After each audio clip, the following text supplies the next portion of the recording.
नमस्कार। आप देख रहे हैं स्पेशल कवरेज न्यूज और मैं हूं आपके साथ शिव कुमार मिश्रा। हमारे साथ हैं अनुदेशक संघ के प्रदेश अध्यक्ष विक्रम सिंह। स्वागत और अभिनंदन विक्रम सिंह का। आज बात करेंगे सुप्रीम कोर्ट के आर्डर पर। आर्डर आपकी स्क्रीन पर है और अनुवादित है हिंदी का।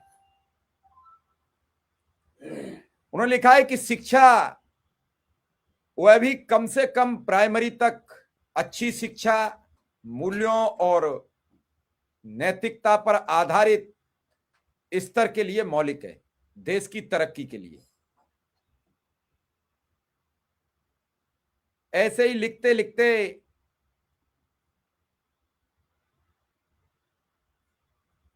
उन्होंने पॉइंट नंबर 7 पे लिखा, 31/1/2013 को एक सरकारी आदेश जारी किया गया जिसमें विचार किया गया कि अनुबंध के आधार पर अंशकालिक प्रशिक्षकों शिक्षकों की नियुक्ति करना, जिनका वेतन रहेगा 7,000 रुपए प्रति माह,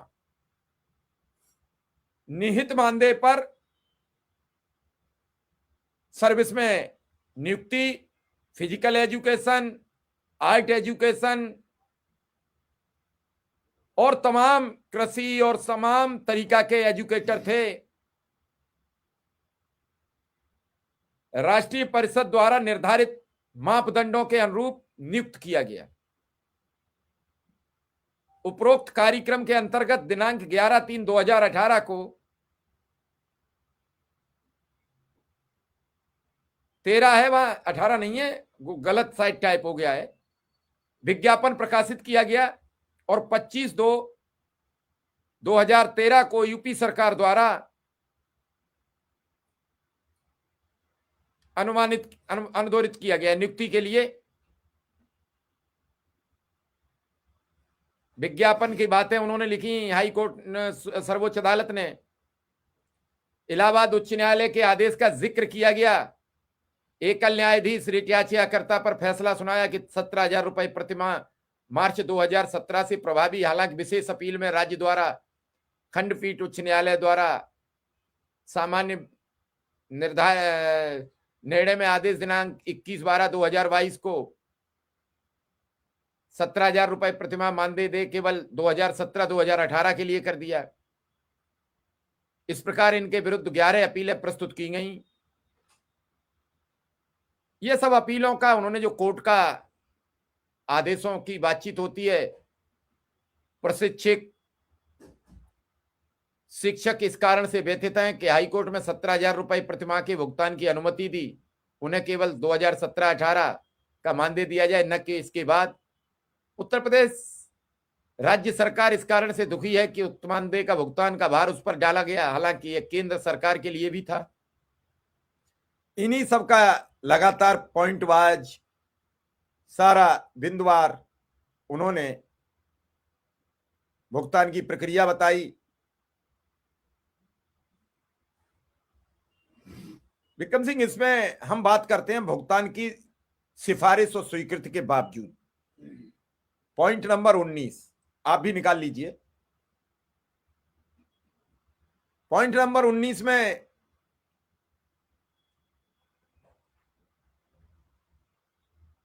लिखा है कि भुगतान के लिए निर्धारित और स्वीकृति के बावजूद इन अंशकालिक शिक्षकों को 17,000 रुपए प्रति मानदेय दिया जाएगा।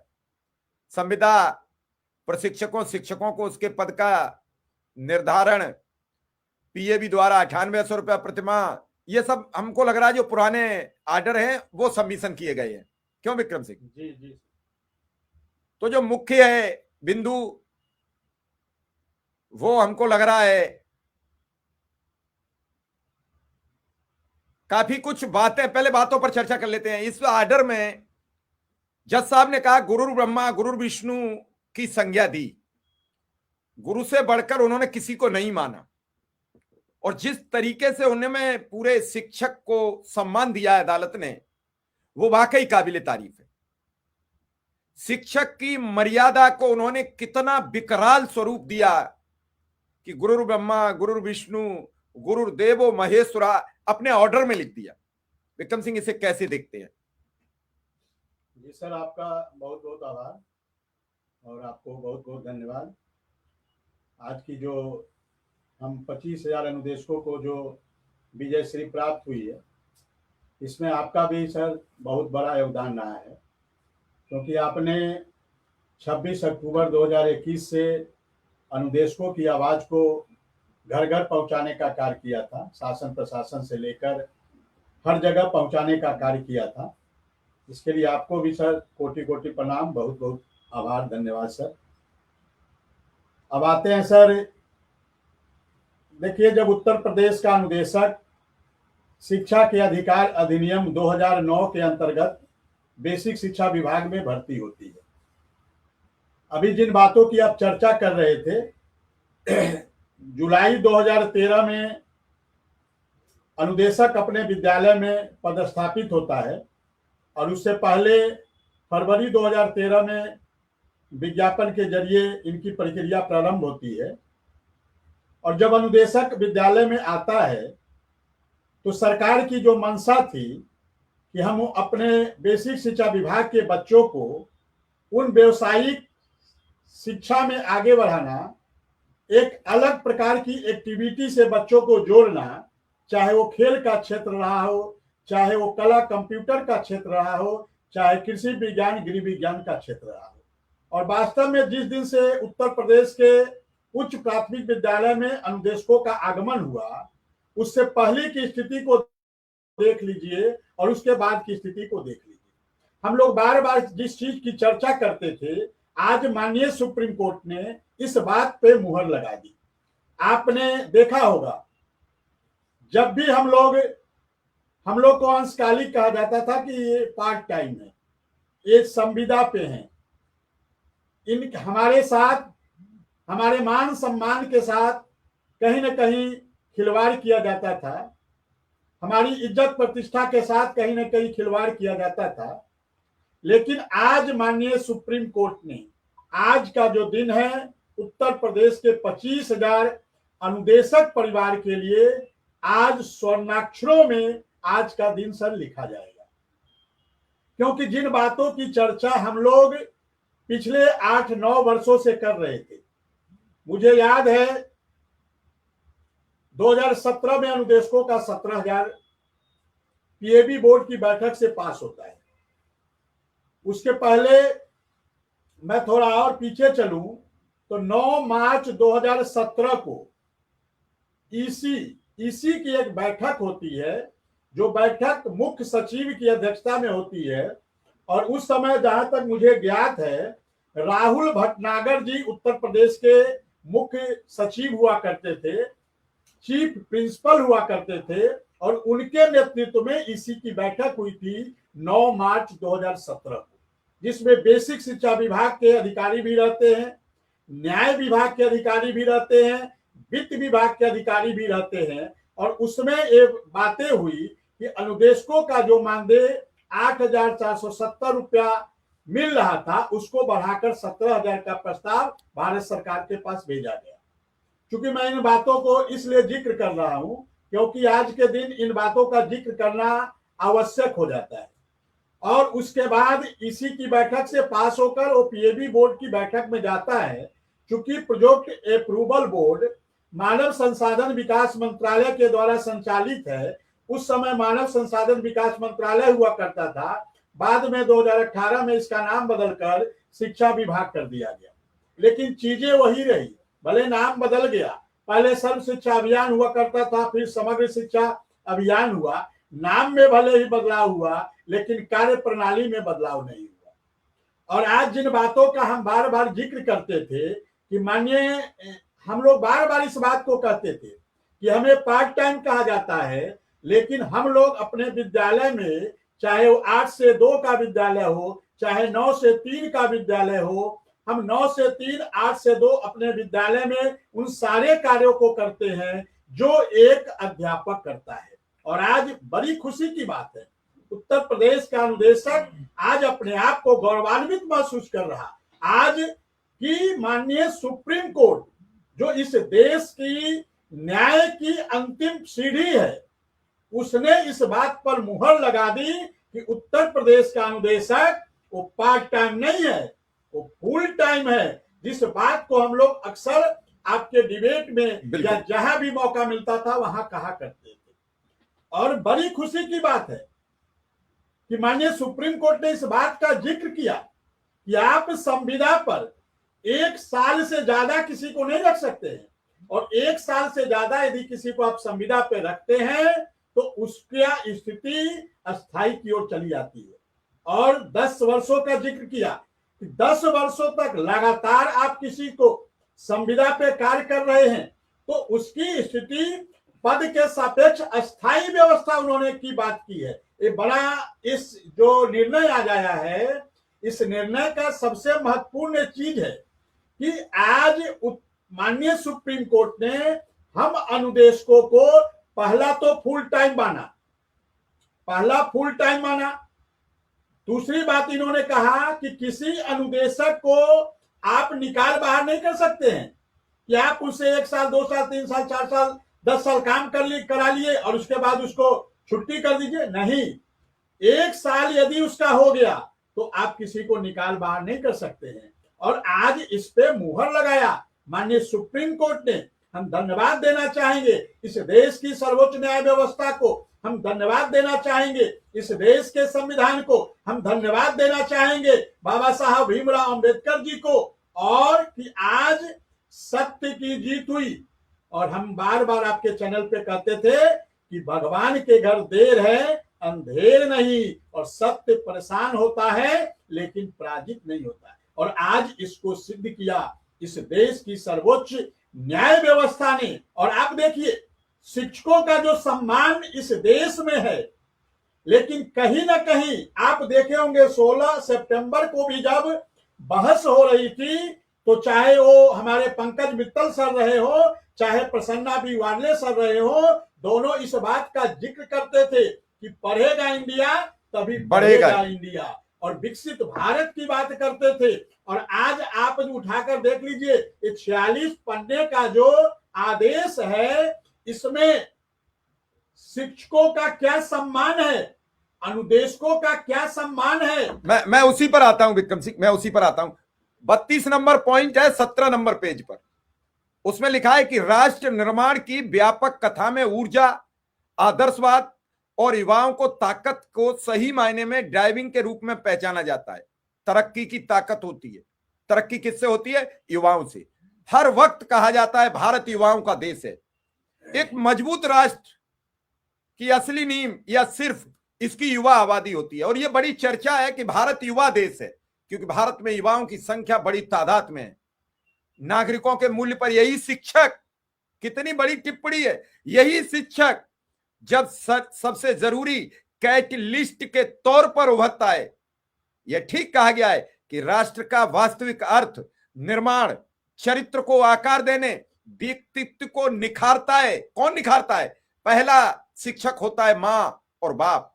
उसके बाद दूसरा शिक्षक कौन होता है? गुरु। गुरु शिष्य की परंपरा वर्षों से चली आ रही है, और ये आज नहीं चली आ रही है। बहुत वर्ष पहले लिखा गया कि गुरु ब्रह्मा गुरु विष्णु गुरु देवो महेश्वरा, गुरु साक्षात तब पर ब्रह्मम तस्मै श्री गुरुवे नमः। ये कब कहा गया? वर्षों पहले, जब आदिकाल में ग्रंथ लिखे गए। आज की बात नहीं है। तब भी गुरु की महिमा, प्रातः काल उठिकै रघुनाथा मातु पिता गुरु नामय माता, तुलसी के रामायण में लिखा हुआ है। सब जगह जब लिखा गया तो गुरु के साथ धोखा क्यों? गुरु के साथ विश्वासघात क्यों? पढ़ाने के बाद उस शिक्षक को भरपेट भोजन क्यों नहीं? पढ़ाने के बाद उसे भरपेट परिवार पालने के लिए समुचित व्यवस्था क्यों नहीं? तो सर्वोच्च अदालत को लगा, तो उन्होंने कहा, जबकि माता पिता पालन पोषण की प्राथमिक जिम्मेदारी उठाते हैं, उन्होंने लिखा मूल्यों में शिक्षक भी उतनी ही महत्वपूर्ण भूमिका निभाता है, कितनी जितनी माता पिता निभाते हैं। ये बात सर्वोच्च अदालत ने अपने आर्डर में लिख दी, और हमको पता ही नहीं है।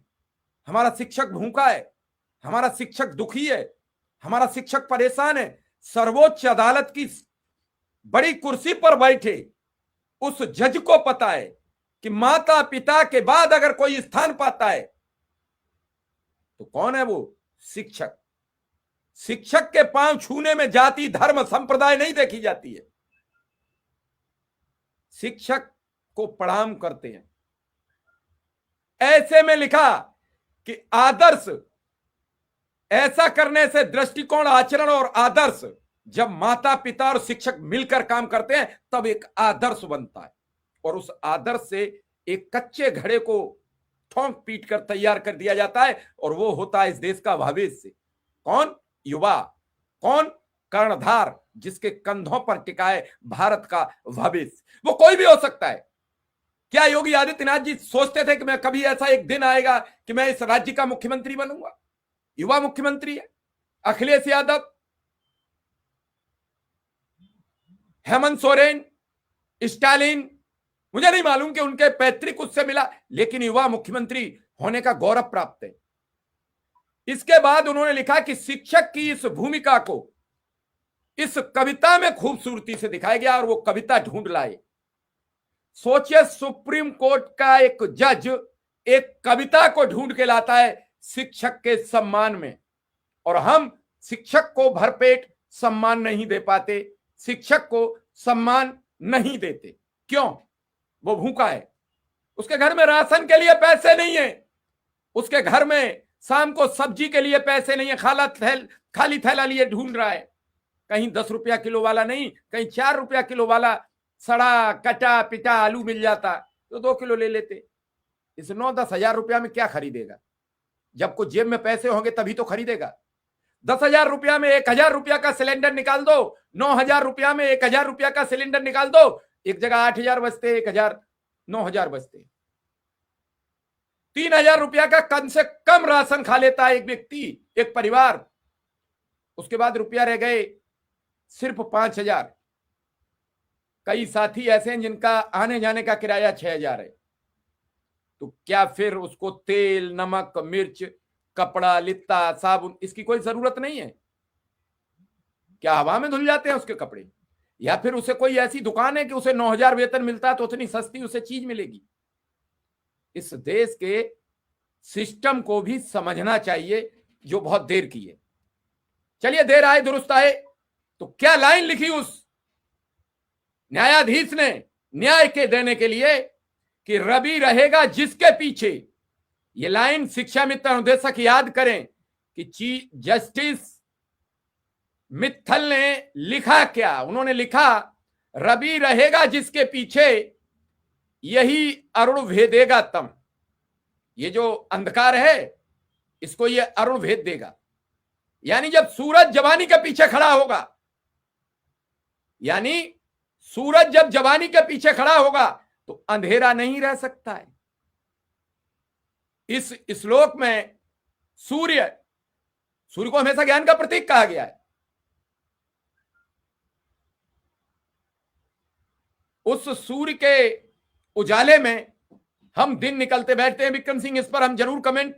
आखिर एक जज को यह चीज कैसे समझ में आई कि एक कविता ढूंढी जाए, इस आर्डर में लिख दी जाए?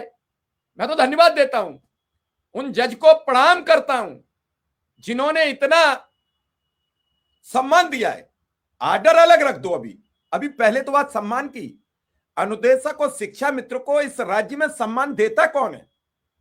माता पिता आते हैं, पढ़ाते वक्त तो कहते हैं कि तुम शिक्षक हो, फिर कहते हैं तुम यार अनुदेशक हो, तुम्हें 9,000 और 10,000 रुपए मिलते हैं। उसके बाद स्कूल में मौजूद स्टाफ जब तक आपसे प्यार मोहब्बत है तब तक वो शिक्षक का दर्जा देते हैं। अगर किसी बात पे तनातनी हो जाए तो वो छूटते ही बोलते हैं, अरे आपको मिलता क्या है? अरे आपको 10,000 रुपए मिलते हैं और आप हमसे बराबरी करते हो। ये आए दिन बातें कहते हैं, इससे दिल में चोट कितनी पहुंचती है। अरे 9-10 हजार मिलते हैं तो अभी बीएलओ का कार्य क्यों सौंपा गया? जनगणना क्यों कराई जाती है? मतगणना क्यों कराई जाती है? फिर बराबरी, विधानसभा में गिनती होगी तो बराबरी, लेकिन तनख्वाह के मामले में तुम इधर खड़े हो जाओ, तुम इधर खड़े हो जाओ। ये सब कैसे चलेगा? ये भारतीय पद्धति के मुताबिक विपरीत है। शिक्षा का जो नुकसान हो रहा है, शिक्षा की प्रणाली का नुकसान हो रहा है, वो सब इसी तो कारण है। एक व्यक्ति भूखा जाकर कितनी देर पढ़ाएगा, और एक व्यक्ति व्यंजन खाकर जाकर सुस्ती नींद मारेगा। ज्यादा भोजन से तो नींद आती है क्योंकि उसकी जेब भरी है, उसका पेट भरा है। जाते ही ओंघने लगे, यहां पढ़ लो, लिख लाना, एबीसीडी लिख लो तुम। गुरुजी का पेट उबर उबल रहा है, एक भूख से मरा जा रहा है, उसे चक्कर आ रहे हैं, वो पढ़ाएगा कैसे? ये सब व्यवस्थाएं दुरुस्त करेगा कौन? इसकी जिम्मेदारी होती है अधिकारियों की। अधिकारी अगर ईमानदारी से जज साहब की तरह अगर सारी बातें पहुंचा देते, ये लाइनें जो जज साहब ने लिखी वो अधिकारी भी समझा देते, तो आज ये हाल ना अनुदेशक का होता, ना शिक्षा मित्र का होता, न और शिक्षकों का होता। उन्होंने लिखा कि स्पष्टता और सच्चाई जबकि अंधेरा अज्ञानता का प्रतिनिधित्व करता है, कंफ्यूजन है, इस अर्थ में टीचर की जगह पर खड़ा होना चाहिए। एक टीचर के गाइडेंस से एक स्टूडेंट कभी सच में अंधकार में नहीं रहता है, ये केवल टीचर ही उसे उजाले में लाता है निकाल के, मार के, पीट के, डांट के। अरे अब तो गुरुजी ने अगर डंडा भी दिखा दिया तो पूरा परिवार आ जाता। हमारे दौर में तो इतना पिटते थे कि घर जाकर डर की वजह से नहीं बताते थे, घर वाले और मारेंगे कि पिटा क्यों था, कोई गलती की होगी। आज तो मदर फादर पूरा पेरेंट्स परिवार आ जाएगा, अरे गुरुजी ने कैसे मार दिया है, यहां तक हो जाएगा कि एफआईआर हो जाए तो कोई बड़ी बात नहीं है। उससे केवल शिक्षा का डाउनफॉल शुरू हुआ है। तो विक्रम सिंह क्या कहेंगे इस लाइन को लेकर जो जज साहब ने लिखी कि रवि रहेगा जिसके पीछे, यही अरुण भेदेगा तम। जी सर, बिल्कुल। तम का मतलब अंधेरा। देखिए, शिक्षक को गुरु की भी संज्ञा दी गई है, और गु का मतलब होता है अंधकार, और रू का मतलब होता है प्रकाश। जो अंधकार से प्रकाश की ओर ले जाए, जो अज्ञान से ज्ञान की ओर ले जाए, ये काम कौन करता है? शिक्षक करता है, अनुदेशक करता है। और विद्यालय में हम उन बच्चों को शिक्षा देते हैं जिनके माता पिता शिक्षित नहीं है, जिनके माता पिता भी उन बच्चों के हम ही हैं, हम उनके अभिभावक भी हैं, हम उनके माता पिता भी हैं। और देखिए, भरोसा और विश्वास, एक बार वो माता पिता अपने बच्चों को अपने विद्यालय भेज देता है तो उसका कितना भरोसा है, कितना विश्वास है कि उसके बाद वो पता करने नहीं आता। क्यों? क्योंकि उसको शिक्षक पे, उसको अनुदेशक पे इतना भरोसा है और इतना विश्वास है। और हम धन्यवाद देना चाहेंगे अपने पीएस, अपने पंकज मित्तल सर को और प्रसन्ना विवाले सर को, कि जिन्होंने इस प्रकार की बातें कही है। और वास्तव में भारत युवाओं का देश है, और कहा गया है कि जिस ओर जवानी चलती है उस ओर जमाना चलता है। और वास्तव में अपनी जो आज के इस आदेश में जज साहब ने इस बात को सिद्ध किया है कि एक शिक्षक, हमें आप चाणक्य को याद करिए, चाणक्य घनानंद को क्या कहा था उसको याद करिए कि निर्माण और प्रलय एक शिक्षक के गोद में पलते हैं। और वास्तव में इसको सिद्ध किया है। अभी आप गुरुर ब्रह्मा गुरुर विष्णु की नहीं, अभी है, अगले पेज पे आ गए, हम वहीं आ गए। उन्होंने लिखा है 35 नंबर पॉइंट पर, इसलिए अगर हम देश के बेहतर भविष्य चाहते हैं तो हमें उन टीचर्स को पहचानें, महत्व दें, सपोर्ट करें जो चुपचाप बच्चों को शिक्षा आकर दे रहे हैं, भूखे पेट भी दे रहे हैं। उन्होंने ये लिख दिया। उन्होंने लिखा चरित्र निर्माण, मूल्यों का संचार और देश का भाग्य तय करना, युवाओं को गाइड करना, यह शिक्षकों का काम है। आप लोग रुके रहें, बने रहें, मैं पूरा आपको बाकायदा एक एक पेज सुनाता चल रहा हूं और सीधा ले चलूंगा क्या क्या मिला है अनुदेशक शिक्षा मित्र को। और कल वकील साहब के साथ इस पूरे प्रोग्राम का, पूरा जजमेंट का एक एक सवाल, किसी साथी की समझ में कोई सवाल ना आए तो मुझे भेज सकता है, मैं वो सवाल वकील साहब से पूछ लूंगा। इसके बाद जज साहब ने लिखा सांस्कृतिक रूप से भारत ने हमेशा शिक्षकों का सम्मान किया। भगवान, यह भारतीय कॉन्सेप्ट दुनिया भर में जाना जाता है और दिखता है। फिर वो एक दोहा ले आए, गुरुर ब्रह्मा गुरुर विष्णु गुरुर देवो महेश्वरा गुरु साक्षात परब्रह्मम तस्मै श्री गुरुवे नमः। यह आपके आर्डर में लिखा गया। सोचिए कितनी बड़ी सोच जज ने रखी कि ये श्लोक आर्डर में लिख दिया। यानी बहुत कुछ वो देना चाह रहे थे। वो चाह रहे थे कि मुझे भी किसी शिक्षक ने पढ़ाया था, उस शिक्षक का पूरा जो आशीर्वाद था वो अपने आर्डर में शिक्षकों से लाभान्वित करना चाहते थे कि वो शिक्षक की वजह से आज इस कुर्सी पर बैठा हूं। मैं जो बोल रहा हूं, मुझ पर भी किसी शिक्षक का एहसान है, जो उसने मुझे शिक्षा दी, मुझे बोलना सिखाया, मुझे ये हौसला दिया कि बेटा ईमानदारी के साथ खड़े हो जाना, कभी झुकना मत। पहले शिक्षक मेरे माता पिता हैं और दूसरे शिक्षक हैं मेरे वो गुरु, जिन्होंने मुझे पढ़ा के इतना बड़ा कर दिया। आज वो इस दुनिया में नहीं है, मैं उन्हें प्रणाम करता हूं, क्योंकि जो प्राइमरी के टीचर थे, जब वो पढ़ाते थे और जब वो बोलते थे, आज वो सब शिक्षा कहां चली गई। शिक्षकों को भी इस आदर से सीख लेनी चाहिए कि हमारा कितना बड़ा सम्मान है।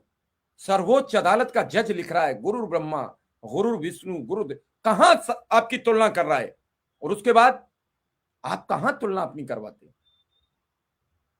शिक्षा के मंदिर के आप पुजारी हैं, उस पुजारी को कहां तक उन्होंने, इतना ही नहीं, उन्होंने लिखा यह दुआ शिक्षक को ईश्वर के स्तर तक पहुंचा देता है। थोड़ी बहुत लाइन नहीं लिखी है, अगर आप जरा भी सोचेंगे तो शिक्षक को ईश्वर का दर्जा दे दिया है। यह दुआ शिक्षक को ईश्वर तक पहुंचाता है, अपने स्टूडेंट्स के यानी अपने छात्र के कैरेक्टर और जीवन का बनाने में टीचर की बड़ी अहम भूमिका होती है। यह ज्ञान देने में टीचर के योगदान की पहचान कर लेनी चाहिए। अथक प्रयास और सही मूल्यों को संरक्षित करना, उसका मार्गदर्शन देना शिक्षक की नैतिक जिम्मेदारी समझता है, और वो कभी अपने छात्र को किसी भी गलत रास्ते पे चलने की कभी सलाह नहीं देता है। और पहले रोकने में ज्यादा माहिर हो जाते थे, टीचर डांट देता था, मारपीट कर देता था, अब थोड़ा बचने लगा है, इसलिए बच्चे भी थोड़े लापरवाह होते चले जा रहे हैं। ये गार्जियंस को सोचना पड़ेगा। भारत में शिक्षकों को बराबर का दर्जा दिया जाना चाहिए, एक जैसी सभी शिक्षकों की भूमिका होनी चाहिए। भगवान ऐसे उदाहरण हैं जहां उन्हें रखा गया भगवान से भी ऊपर। फिर दूसरा दोहा, दोनों दोहा विक्रम सिंह समझ लेना, फिर कहा कि गुरु गोविंद को दोऊ खड़े। अगर अदालत ये दोनों दोहा आर्डर में लिख देती है तो आप समझ लीजिए अदालत की नजर में अनुदेशक, शिक्षा मित्र और शिक्षक का सम्मान कितना है। एक ये जज हैं, एक वो जज हैं जिन्होंने शिक्षा मित्रों के खिलाफ फैसला दे दिया था। वजह कुछ रही हो, मैं बड़ी लाग लपेट से बात नहीं करता हूं, मैं अपनी बात क्लियर करता हूं। क्या कहा उन्होंने, विक्रम सिंह पेज नंबर 19 पर लिख दिया, गुरु गोविंद दोऊ खड़े काके लागू पाए, बलिहारी गुरु आपने गोविंद दियो बताए। भगवान और गुरु दोनों खड़े थे, शिष्य परेशान था किसके पांव छू लूं। गुरु ने तत्काल इशारा कर दिया कि भगवान के। यह श्लोक बताता है कि शिक्षक का सर्वोच्च महत्व है। जब सम्मान की जरूरत पड़ी और भगवान के बराबर शिक्षक खड़ा था तो शिक्षक ने कहा भगवान, उस शिक्षक का सम्मान करने में देरी क्यों। जज साहब यही तो पूछ रहे हैं। इन दोनों दोहा का मतलब इतना ही तो विक्रम सिंह।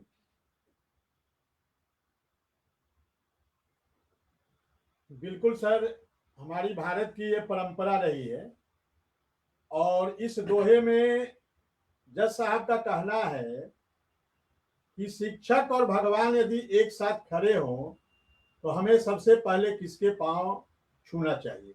एक असमंजस की स्थिति आ जाती है, और इसमें भगवान ने बताया कि पहले शिक्षक का पैर छुओ। मतलब आप अंदाजा लगाइए कि शिक्षक का इस देश में क्या मान सम्मान होना चाहिए, उसको इस पंक्तियों के द्वारा चरितार्थ करने का कार्य किया गया है। और वास्तव में इस फैसले में कई ऐसे पॉइंट आए हैं जब शिक्षक की मर्यादा, शिक्षक का मान सम्मान कैसे प्राप्त हो, इस बात का इन पंक्तियों के द्वारा जज साहब ने जिक्र किया है। कि एक हमारा देश था, आप याद करिए, जब 15 अगस्त 1947 को देश आजाद होता है, इसी देश में एक शिक्षक जब इस देश का प्रथम उपराष्ट्रपति बनता है और इस देश का द्वितीय राष्ट्रपति बनता है, तो उसके नाम पर 5 सितंबर शिक्षक दिवस के रूप में मनाया जाता है। उससे थोड़ा पहले चलिए, 15 अगस्त 1947 को जब देश आजाद होता है तो इस देश के प्रधानमंत्री पंडित जवाहरलाल नेहरू ने डॉक्टर राधा कृष्णन को रूस भेजते हैं। और जब डॉक्टर राधा कृष्णन रूस जाते हैं उस समय रूस विश्व का सबसे शक्तिशाली देश हुआ करता था और उसके शासक जिसको जार कहा जाता था स्टालिन दुनिया का सबसे शक्तिशाली शासक। और जब डॉक्टर राधा कृष्णन एक पर्ची पे अपना नाम लिखते हैं डॉक्टर राधा कृष्णन और नीचे लिखते हैं शिक्षक, वो जब पर्ची स्टालिन के पास जाता है दुनिया का सबसे शक्तिशाली व्यक्ति, जैसे ही वो पर्ची देखता है नीचे लिखा है शिक्षक, तुरंत कहता है उन्हें बुलाओ। और जैसे ही डॉक्टर राधा कृष्णन अंदर जाते हैं दुनिया का सबसे मजबूत शासक अपनी कुर्सी छोड़कर खड़ा हो जाता है। और डॉक्टर राधा कृष्णन जो एक शिक्षक थे उनको लगता कि दुनिया का इतना मजबूत शासक मेरे जैसे अदना व्यक्ति के लिए सीट छोड़कर खड़ा हो गया, उनसे रहा नहीं गया। वो सोच में पड़ गए, वो पूछ बैठे कि महोदय आप विश्व के सबसे शक्तिशाली देश के शासक हैं और मुझ जैसा एक अदना व्यक्ति के लिए आप अपना कुर्सी छोड़कर खड़े हो गए, मुझे कुछ समझ में नहीं आया। स्टालिन जो जवाब देते हैं उस शिक्षक की गरिमा को, शिक्षक के पद प्रतिष्ठा को कहां पहुंचाता है। आज जज साहब का जो फैसला है उसको उससे भी जोड़कर देखा जाना चाहिए। और स्टालिन कहता है कि आज मैं जिस कुर्सी पे बैठा हूं ये आप जैसे शिक्षकों की देन है। आप बताइए शिक्षक पद की गरिमा को कितना महिमा मंडित किया जाता है। और वही काम आज जज साहब पंकज मित्तल सर ने और प्रसन्ना बीवाले सर ने किया है। एक शिक्षक के मान सम्मान, पद प्रतिष्ठा, समाज में उसकी इज्जत को कैसे बढ़ाया जाए, इसको आज, क्योंकि उत्तर प्रदेश के विद्यालयों में अनुदेशकों के साथ उनके मान सम्मान के साथ जो खिलवाड़ किया जाता है, आज उन पंक्तियों को जोड़कर एक आईना दिखाने का कार्य किया है कि हे समाज के लोगों, आप इन अनुदेशकों के कार्य प्रणाली को समझिए। ये एक राष्ट्र निर्माता है, शिक्षक एक राष्ट्र का निर्माण करता है। और आज पंक्तियों से आज एक चरितार्थ हो गया, क्योंकि इस देश की सर्वोच्च अदालत ने इस बात को कहा है।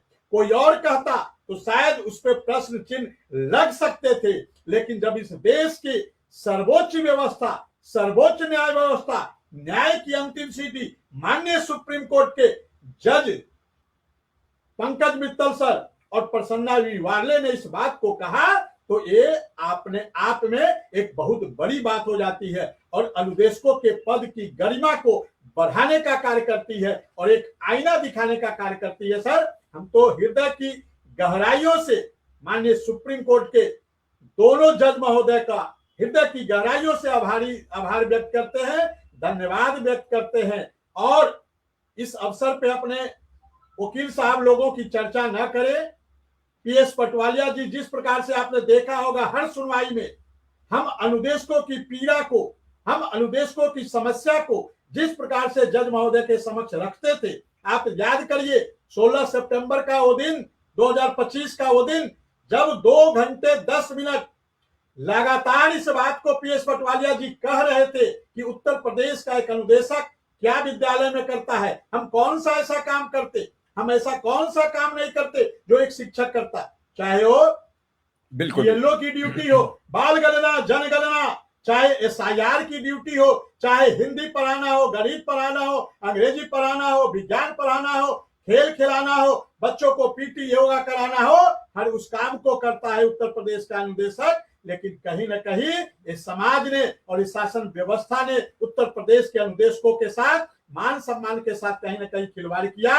लेकिन आज माननीय सुप्रीम कोर्ट ने इस चीज पर मुहर लगाई कि उत्तर प्रदेश का अनुदेशक अपने विद्यालय में पूरी ईमानदारी से, पूरा लगन से, पूरा समर्पित भाव से उन बच्चों को आगे बढ़ाने का कार्य करता है।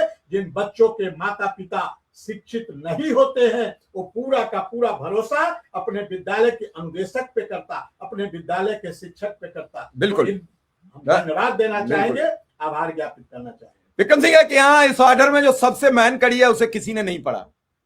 जज साहब ने आर्टिकल 23 कोट किया, उन्होंने लिखा 23, आर्टिकल 23, कोर्ट ने इसका मतलब समझाया जबरन श्रम कराया जाना। कोई भी कार्य सेवा में शामिल होता है जो जबरन श्रम कराया जाता है, वो आर्टिकल 23 के तहत अनिच्छा से, बल या मजबूरी के परिणाम स्वरूप, मजबूरी पेट पालने के लिए साधन नहीं है तो 9,000 में मजबूरी में कर रहा है, जाए कहां? 13 साल हो गए, शिक्षा मित्र को 25 साल हो गए, कहां जाएगा? अनिच्छा, नहीं चाहते हुए भी, धारा 23 कहती है, संविधान के अनुच्छेद 23 के तहत बल में न केवल शामिल है, मतलब ताकत से करा लेना, नहीं तो नौकरी से निकाल देंगे, कहां जाएगा आप भाई? रिन्यूअल रोक देंगे, 24 घंटे दबाव में। शारीरिक या कानूनी बल ही नहीं बल्कि आर्थिक मजबूरी भी आपको कई जगह कई मोड़ों पर फंसा देती है, जिसके बाद व्यक्ति के पास कोई विकल्प ही नहीं बचता, नौकरी छोड़ नहीं सकता, नहीं मिलती, नहीं कर नहीं सकता, जाएगा कहां? न्यूनतम वेतन से कम पारिश्रमिक स्वीकार करें, मजबूरी है। यह माना गया कि जब कोई व्यक्ति किसी स्थान पर सेवा दे रहा है या श्रम कर रहा हो तो न्यूनतम मजदूरी से भी कम रकम उसे कैसे मिल रही है? किसी मामले में स्वतंत्र और स्वैच्छिक सहमति का प्रतिनिधित्व नहीं करते हैं, उसमें स्वैच्छिक नहीं होती है, वो मर्जी नहीं होती है उसकी। कॉन्ट्रैक्ट पर काम, पारस्परिक तय करने वाला कोई भी गलत तरीका कुछ भी अपना लो, ये करते कराते वो फिर परिणाम स्वरूप राज्य की कार्रवाइयों ने ऐसी स्थितियां पैदा कर दी। उपरोक्त चर्चा के मद्देनजर एक बात स्पष्ट है कि निर्देशकों शिक्षकों के लिए मानदेय निर्धारित किया जाए। समग्र शिक्षा, फिर सर्व शिक्षा, धीरे धीरे उन्होंने फिर अंतिम बढ़ते बढ़ते फिर वो आगे पहुंचते हैं शिक्षा को लेकर, और जो अंतिम है कि ध्यान देने योग्य, पीएनबी ने मानदेय निर्धारित किया था। उन्होंने लिखा कि 2017-18 के लिए 17,000 रुपए प्रतिमाह था, लेकिन लागू नहीं किया गया। पूरी गंभीरता से योजना के तहत नियुक्त प्रशिक्षक शिक्षक बन गए। 17,000 रुपए की दर से मानदेय भुगतान का हकदार वर्ष 2017-18 और इसके बाद प्रतिमाह जब तक कि यह उपयुक्त रूप से पीएबी द्वारा संशोधित न हो। रिकॉर्ड में ऐसा कुछ भी नहीं है जो साबित करे 2017-18 के बाद मानदेय में कोई संशोधन हुआ पीएबी द्वारा, लेकिन तब भी मानदेय कम कर दिया गया। शुरुआती सैलरी 7,000 रुपए प्रतिमाह, फिर 7,000 रुपए प्रतिमाह का मानदेय का भुगतान, ऐसे ही करते करते सभी नियुक्त प्रशिक्षक शिक्षकों को 17,000 रुपए मानदेय प्रतिमाह इस योजना के अंतर्गत 2017-18 से लेकर अब तक उपयुक्त प्राधिकारी द्वारा संशोधित किया जाता है। और आगे ये पूरा करते हुए जो अंतिम बात उन्होंने कही, जो फैसले की आई, मानदेय देने का शुरुआती बोझ प्रशिक्षित शिक्षकों को निश्चित मानदेय पर नियुक्ति करें। हम लास्ट में आ जाते हैं, ये इन्होंने पेज नंबर 44 निकाल लीजिए, 44 के बाद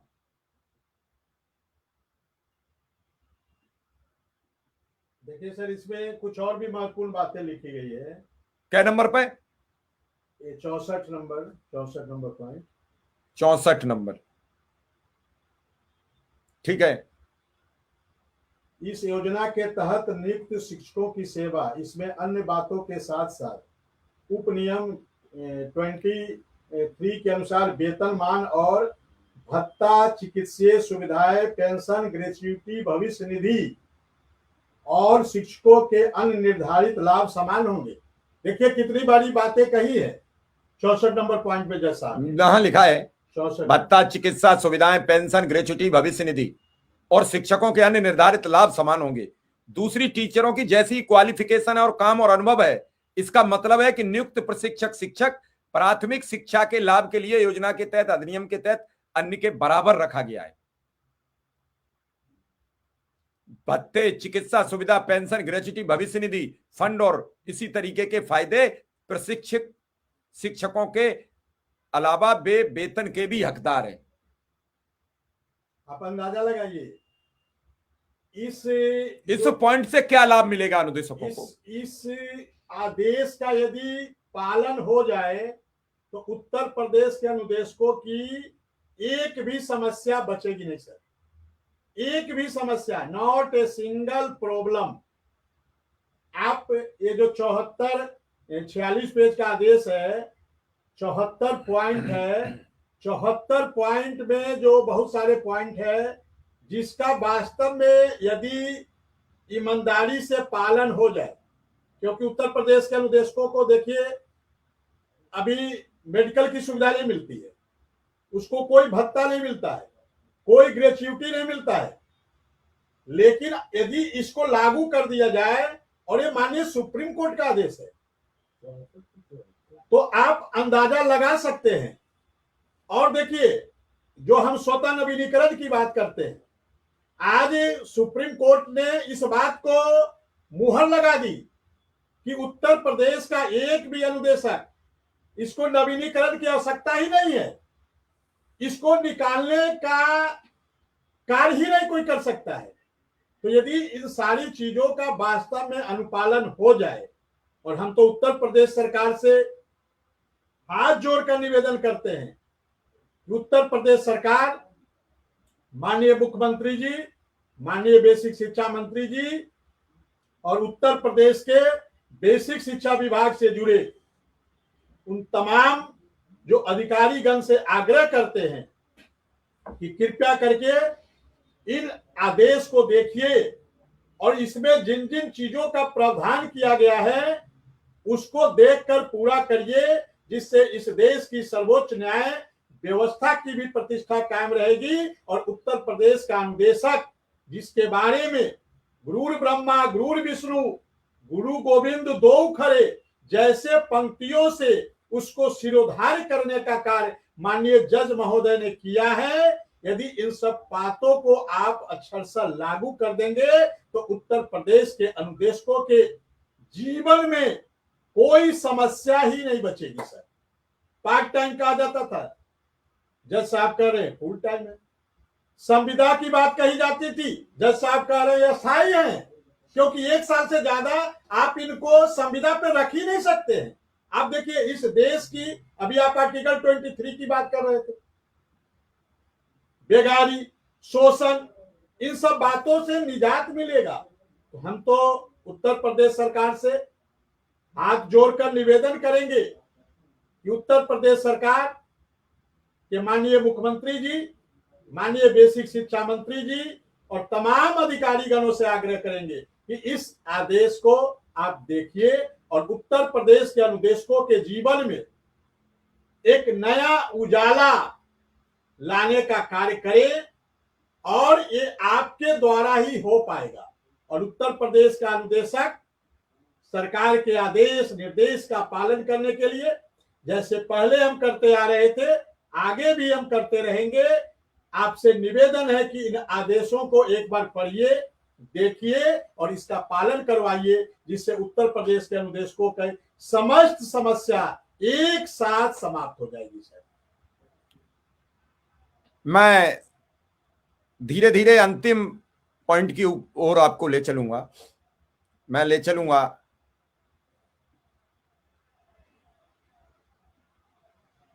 72 नंबर पर। 72 नंबर पर जज साहब ने लिखा, इस प्रकार ये सभी प्रशिक्षक शिक्षक प्राप्त करने के हकदार हैं, इन्हें मिलना चाहिए 17,000 रुपए प्रति माह की दर से मानदेय, जब तक पीएबी बोर्ड नया वेतनमान तय न कर दे।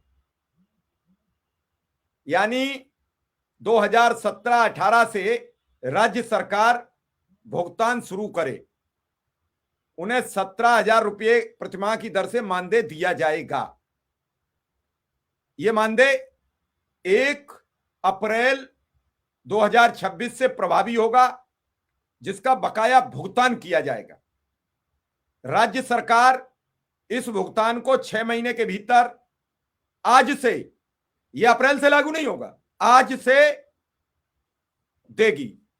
और संघ यानी केंद्र से राज्य कैसे लेगी? ये केंद्र सरकार का योगदान है, उससे ले।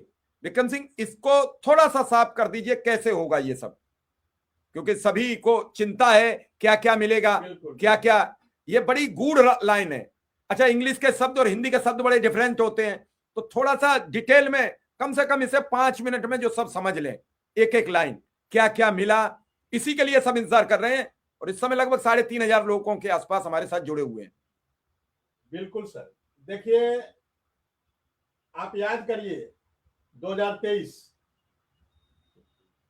5 अप्रैल को, उससे पहले आप आइए 2022 2 दिसंबर 2022 को डबल बेंच फैसला सुनाती है, लखनऊ इलाहाबाद बेंच, कि उत्तर प्रदेश के अनुदेशकों को केवल 1 महीने का, 1 साल का 17,000 मिलेगा 2017-18 का। उससे पहले आइए 3 जुलाई 2019 लखनऊ बेंच, उसके बाद आइए 20 अगस्त 2019 इलाहाबाद बेंच।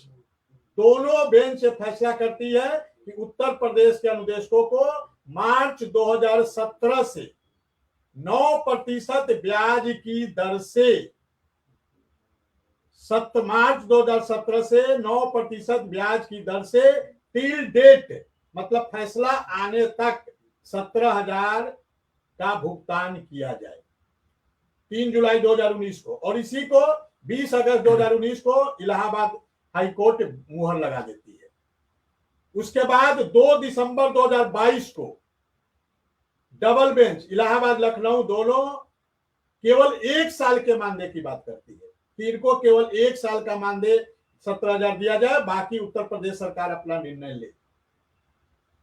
हम लोग इस निर्णय के खिलाफ माननीय सुप्रीम कोर्ट पहुंचते हैं 5 अप्रैल 2023।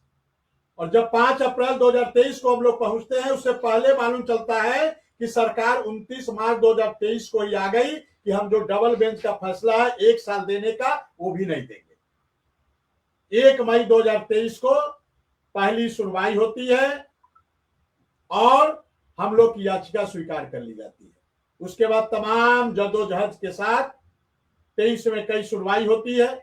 उसी बीच सरकार की एसएलपी 14 अगस्त 2023 को सुनवाई होती है और वो वहीं पर एक्सेप्ट नहीं होती है।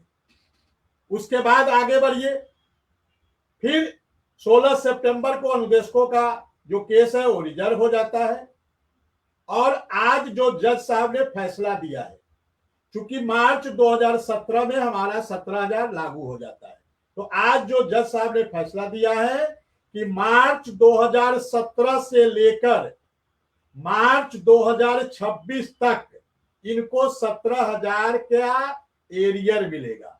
मतलब जब 7,000 मिल रहा था तो 10,000 रुपया एरियर मिलेगा, जब 8470 मिल रहा था तो 8530 रुपया एरियर मिलेगा, जब 9,000 मिल रहा था 2022 में 9,000 हुआ तो आपको 8,000 एरियर मिलेगा। इन सब चीजों को आप लगभग जोड़ेंगे तो हमें लगता है कि लमसम 9 लाख के आसपास से पहुंचेगा, प्लस माइनस हो सकता है। तो जज साहब ने ऐसे फैसला दिया कि इनको मार्च 2017 से मार्च 2026 तक 17,000 का एरियर का भुगतान किया जाए और 1 अप्रैल 2026 से इनको फुल फ्लैज 17,000 रुपये का भुगतान किया जाए। और प्रत्येक 3 वर्षों पर इनके जो मानदेय है इसको रिवाइज किया जाए। रिवाइज किया जाए मतलब इसमें बढ़ोतरी किया जाए। जैसे अभी आपने देखा 64 नंबर पॉइंट पे हमने बताया कि भत्ता जोड़ा जाए और ये सब जोड़ के इनके मानदेय को बढ़ाने का कार्य किया जाए। तो ये आज जो जिस चीज को हम लोग लेकर आए थे सुप्रीम कोर्ट, हम लोग जिस चीज को लेकर 5 अप्रैल 2023 को सुप्रीम कोर्ट आए थे और 1 मई 2023 को जो पहली सुनवाई हुई थी और 16 सितंबर 2025 को जो आखिरी सुनवाई हुई थी, आज उस चीज पे कोर्ट ने मुहर लगा दी। और आज उत्तर प्रदेश के अनुदेशकों के लिए आज का दिन स्वर्णाक्षरों में लिखे जाने वाला दिन है, क्योंकि जिस चीज को हम लेकर आए थे उस चीज पे मुहर लग गई। यानी 25,000 अनुदेशक परिवार के आज एक खुशी मिली है कि जिस चीज को लेकर हम सुप्रीम कोर्ट में ले आए थे उस पे हमें विजय प्राप्त हुई है। और प्रत्येक 3 वर्ष पर इसका रिवाइज होगा। और जो एरियर है मार्च 2017 से मार्च 2026 तक इसको 6 महीने के दरमियान, मतलब 6 महीने के अंदर सरकार को भुगतान करने का आदेश हुआ है कि सरकार 6 महीने के अंदर इसका भुगतान करे 25,000 अनुदेशक परिवार को, जिससे ये अनुदेशक जिसको भी गुरुर ब्रह्मा गुरुर विष्णु की संज्ञा दिया गया, गुरु गोविंद दो खड़े, उन पंक्तियों को याद करिए, जिससे ये समाज में अपना मान सम्मान के साथ, इज्जत प्रतिष्ठा के साथ उन बच्चों को शिक्षा देने का कार्य उत्तर प्रदेश का अनुदेशक करे। इस बात को आज माननीय सुप्रीम कोर्ट ने इस पे मुहर लगा दी और आज के फैसला उत्तर प्रदेश के अनुदेशकों के लिए एक बहुत बड़ी जीत है सर, क्योंकि इसका इंतजार उत्तर प्रदेश का अनुदेशक मार्च 2017 से कर रहा था। आप जोड़ लीजिए, लगभग 9 साल हो गए। आप समझिए 9 साल का दरमियान का आप अनुदेशकों की मानसिक स्थिति को समझिए, अनुदेशक की वेदना को समझिए, अनुदेशकों की पीड़ा को समझिए, अनुदेशकों के दुख को समझिए कि कितना वो लाचार, बेबस, दीनहीन अपने आप को महसूस करता था। लेकिन आज उत्तर प्रदेश के अनुदेशकों का सीना गर्व से चौड़ा हो गया और आज एक बार सिद्ध हो गया कि इस देश में संविधान ने जो ताकत दी है, इस देश के लोगों को बाबा साहब भीमराव अंबेडकर जी के द्वारा जो ताकत दिया गया है, आज इस देश के सुप्रीम कोर्ट के जज महोदय ने इस बात को सिद्ध कर दिया। और इसके लिए हम 25,000 अनुदेशक परिवार की ओर से माननीय पंकज मित्तल सर को, प्रसन्ना वी वार्ले सर को, अपने विद्वान और वरिष्ठ अधिवक्ता परमजीत सिंह पटवालिया सर को, आरके सिंह सर को बहुत बहुत धन्यवाद, आभार व्यक्त करते हैं। और इस पूरी लड़ाई में प्रत्यक्ष अप्रत्यक्ष रूप से तन मन धन से जिन लोगों ने साथ दिया, जिसमें आपका भी नाम सर स्वर्णाक्षरों में लिखे जाने योग्य है, क्योंकि आपका भी योगदान उत्तर प्रदेश के अनुदेशकों के लिए कम नहीं है सर। और आप याद करिए वो दौर जब सुरेंद्र दुबे सर, राजा राम त्रिपाठी सर हमारी आवाज को हौसला देने का कार्य करते थे। और एक एक अनुदेशक, आज की पूरी जो जीत का श्रेय है सर, हम उत्तर प्रदेश के अपनी पूरी प्रदेश कार्यकारिणी, जिला कार्यकारिणी, ब्लॉक कार्यकारिणी, उत्तर प्रदेश का एक एक अनुदेशक, 25,000 अनुदेशक को इस जीत का श्रेय देते हैं। और उत्तर प्रदेश सरकार से हाथ जोड़कर विनती करते हैं सर कि उत्तर प्रदेश सरकार हम अनुदेशकों की पीड़ा को समझे और जो माननीय सुप्रीम कोर्ट का आदेश आया है इसका पूर्ण रूपेण पालन करें, जिससे अनुदेशकों के जीवन में जो अंधकार छाया हुआ था उस अंधकार को दूर करके प्रकाश लाने का कार्य करें। हम उत्तर प्रदेश सरकार से, परम पूज्य योगी आदित्यनाथ जी महाराज से, अपने बेसिक शिक्षा मंत्री आदरणीय संदीप सिंह जी से और उत्तर प्रदेश के तमाम जो हमारे अधिकारीगण है, चाहे अपर मुख्य सचिव सर से, चाहे डायरेक्टर सर से, चाहे महानिदेशक मैडम से, उन सभी से हाथ जोड़कर निवेदन करते हैं कि उत्तर प्रदेश के अनुदेशकों के मान सम्मान को आप लोगों के हाथ में है। इस मान सम्मान को गुरुर ब्रह्मा गुरुर विष्णु की जो संज्ञा दी गई है उसको वापस दिलाने का कार्य करे। उत्तर प्रदेश का 25,000 अनुदेशक परिवार सरकार के साथ है। जिस पार्टी की सरकार होती है हम सरकार के अंग होते हैं सर, हमें बाकी किसी पार्टी पॉलिटिक्स से मतलब नहीं है, हम सरकार के कर्मचारी हैं। जो भी सरकार आएगी हम उस सरकार के आदेश निर्देश का पालन करेंगे सर, और इसलिए निवेदन करते हैं कि इस आदेश को पालन करें और उत्तर प्रदेश के अनुदेशकों के जीवन में एक नया सवेरा, नया प्रकाश लाने का कार्य करें। नहीं, बिल्कुल आपने ठीक कहा। और जो लोगों की इच्छा है, कल हम सुरेंद्र सर से बात करेंगे, क्योंकि आज ये तय नहीं हो पा रहा था कि विक्रम सिंह कितने बजे कहाँ जाएंगे, सबसे मिलना भी है तो तय नहीं हो पाया। कल सुरेंद्र सर को भी बुलाएंगे। और मैं तो कह रहा हूं कि इस पूरे प्रकरण से अब शिक्षा मित्रों को सीख लेनी चाहिए। शिक्षा मित्रों को यह ध्यान देना चाहिए कि ईमानदारी से अगर लड़ाई लड़ोगे उसमें आपको अपना लाभ हानि छोड़ना पड़ेगा। लड़ाई ईमानदारी से लड़कर जीती जाती है।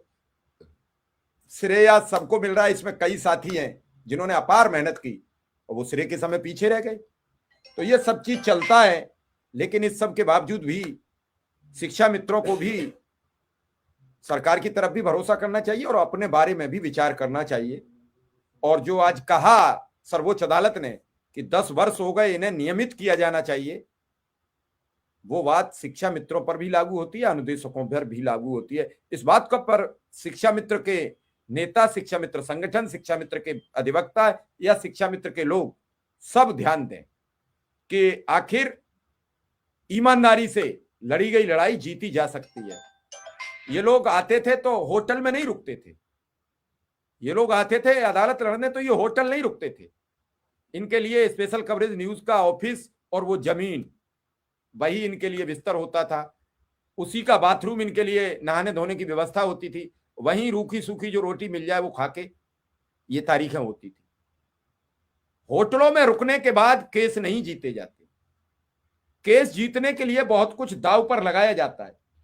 केस के लिए ऐसा नहीं है कुछ भी रह जाए, क्या होता है, बहुत कुछ चीजें हैं, धीरे धीरे ये सब चीजें आएंगी।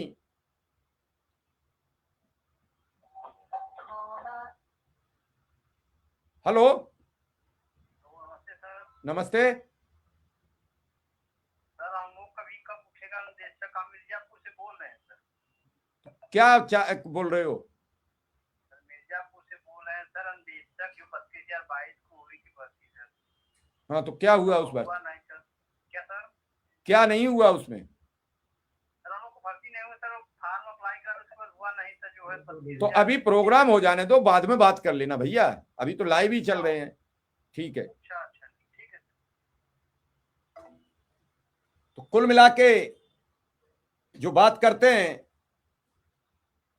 सर, मैं इस जो आज जो सफलता मिली है सर, इस सफलता में कुछ लोगों के नाम मैं और ऐड ऑन करना चाहूंगा जी। हमारे एक अनुदेशक पति हैं सर, रुद्रेश कुमार, अमरोहा जनपद से हैं और ये LLM किए हुए हैं। इनका काफी सहयोग हम लोग को रहा है और पग पग पे समय समय पर हमको रास्ता दिखाने का कार्य किए और आज की जीत के श्रेय में मैं इनको भी उसी प्रकार से बधाई देता हूं जिस प्रकार से आपने देखा होगा जो S4 की टीम है, निगम सर, RK वर्मा सर, विनय सर, तर्केश्वर शाही सर, मनोज राय सर, त्रिपुरारी दुबे सर, यदि इन नामों की चर्चा न की जाए, हमारे गोरखपुर के एक सर है प्रवीण चंद्र मिश्रा सर, इन नामों का चर्चा हम न करें तो कहीं ना कहीं सर बेईमानी होगी सर। और आज का जो पूरा इस सफलता का श्रेय प्रत्यक्ष या अप्रत्यक्ष रूप से जिन्होंने तन मन धन से दिया है, हमारे साथ लगातार कल से आप देख रहे हो हमारे गोरखपुर के साथी दिलीप जी, शरद जी, रमाशंकर जी, सिद्धार्थनगर जनपद से चलकर आए हुए वहां के जिलाध्यक्ष अनिल पांडे जी, रामानंद उपाध्याय जी, बदायूं के जिलाध्यक्ष प्रतीक दुबे जी, वहां के महामंत्री अमित उपाध्याय जी, वहां के कोषाध्यक्ष राहुल साक्य जी, और इससे पहले भी जिन लोगों ने इस लड़ाई में साथ दिया, चाहे हमारी प्रदेश कार्यकारिणी के वो तमाम पदाधिकारी जिस प्रकार से दिल्ली में आए, हमारे जिला कार्यकारिणी, ब्लॉक कार्यकारिणी, एक एक अनुदेशक जिन्होंने तन मन धन से इस लड़ाई में साथ दिया सर, यदि उनके नामों का जिक्र ना हो तो कहीं ना कहीं बेईमानी होगी सर। और जीत का पूरा श्रेय हम उन तमाम साथियों को देते हैं जिन्होंने प्रत्यक्ष और अप्रत्यक्ष रूप से हमारी इस लड़ाई को धार देने का कार्य किया, हम सबके हौसलों को बढ़ाने का कार्य किया और हम सब आज इस जीत के मुकाम पे पहुंचे हैं। तो तमाम लोगों को मैं जीत आज का समर्पित करता हूं सर और उन सभी को बहुत बहुत बधाई, बहुत बहुत शुभकामनाएं देता हूं और ईश्वर इसी प्रकार से उत्तर प्रदेश के 25,000 अनुदेशक परिवार पे अपना आशीर्वाद बनाए रखे, माँ गायत्री अपना आशीर्वाद बनाए रखे, माता रानी अपना आशीर्वाद बनाए रखे सर। जी बताइए तिवारी। अरे सर मिश्रा जी से बात करना था। अरे बोल तो रहे हैं, अब आपसे बात तो बताओ क्या है। अरे सर, शिक्षा मित्रों की भी लड़ाई आप लड़ते हैं तो सर कुछ जैसे इन लोगों का हुआ वैसे इन लोगों का भी हो जाए, ज्यादा अच्छा है। चलो अभी बात जिक्र कर रहे हैं, आज इनका फैसला है, अब आज और कल और 2 दिन इनसे बात करेंगे, कल इनके अधिवक्ता से बात करेंगे, फिर शिक्षा मित्रों की तो बात करेंगे, क्यों नहीं करेंगे। ठीक है, व्हाट्सएप नंबर आपका कौन सा है सर? यही है नंबर हमारा। अभी हम प्रोग्राम खत्म कर लें, फिर आपसे बात कर लें, अगर आप बुरा न मानो तो। नहीं, ठीक ठीक सर, ओके ओके सर, प्रणाम। नमस्कार। चलिए ठीक है, अनुदेशकों के इस पूरे मामले से शिक्षा मित्रों में भी एक जोश आएगा और एक नई जागरूकता आएगी। आप सबको मेरी शुभकामनाएं हैं। ये लड़ाई जीत के लिए लड़ी गई थी और आज जीत मिली है। अनुदेशक आगे बढ़े, यही मेरी शुभकामनाएं। जल्दी से इनका ये भुगतान की बात भी फाइनल हो।